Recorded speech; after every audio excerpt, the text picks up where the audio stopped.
Good morning, friends around the world. Let's begin our meditation for today by listening with mindfulness to the teachings from TED Talks titled, How Fast Can a Vaccine Be Made?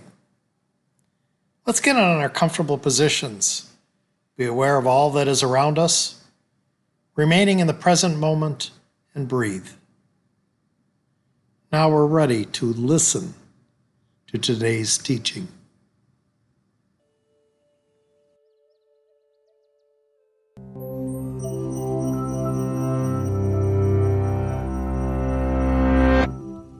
When a new pathogen emerges, our bodies and healthcare systems are left vulnerable.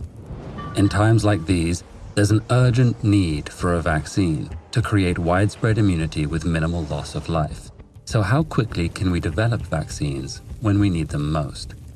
Vaccine development can generally be split into 3 phases. In exploratory research, scientists experiment with different approaches to find safe and replicable vaccine designs. Once these are vetted in the lab, they enter clinical testing, where vaccines are evaluated for safety, efficacy, and side effects across a variety of populations. Finally, there's manufacturing, where vaccines are produced and distributed for public use. Under regular circumstances, this process takes an average of 15 to 20 years. But during a pandemic, researchers employ numerous strategies to move through each stage as quickly as possible. Exploratory research is perhaps the most flexible. The goal of this stage is to find a safe way to introduce our immune system to the virus or bacteria. This gives our body the information it needs to create antibodies capable of fighting a real infection. There are many ways to safely trigger this immune response, but generally, the most effective designs are also the slowest to produce. Traditional attenuated vaccines create long-lasting resilience, but they rely on weakened viral strains that must be cultivated in non-human tissue over long periods of time. Inactivated vaccines take a much faster approach, directly applying heat, acid, or radiation to weaken the pathogen. Subunit vaccines that inject harmless fragments of viral proteins can also be created quickly, but these faster techniques produce less robust resilience. These are just 3 of many vaccine designs, each with their own pros and cons. No single approach is guaranteed to work, and all of them require time-consuming research. So the best way to speed things up is for many labs to work on different models simultaneously.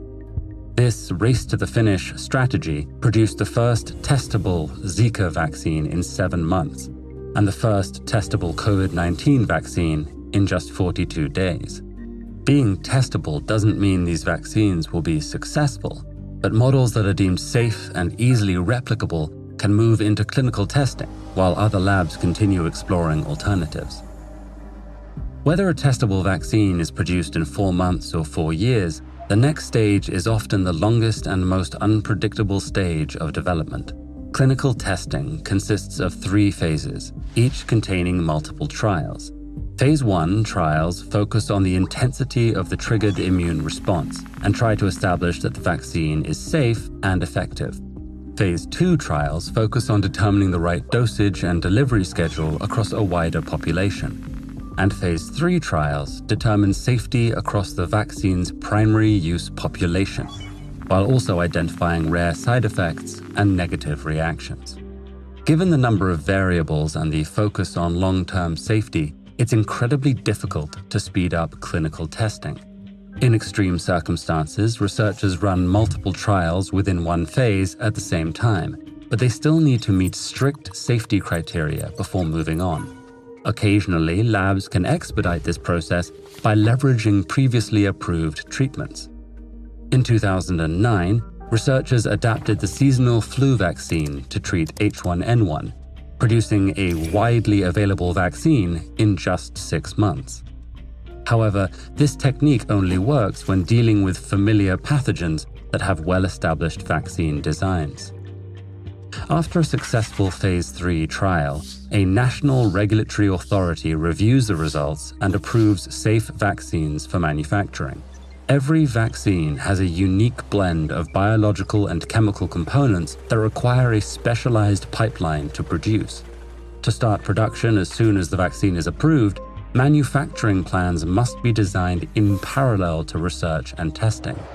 This requires constant coordination between labs and manufacturers, as well as the resources to adapt to sudden changes in vaccine design, even if that means scrapping months of work.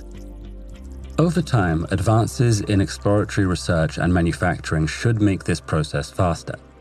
Preliminary studies suggest that future researchers may be able to swap genetic material from different viruses into the same vaccine design.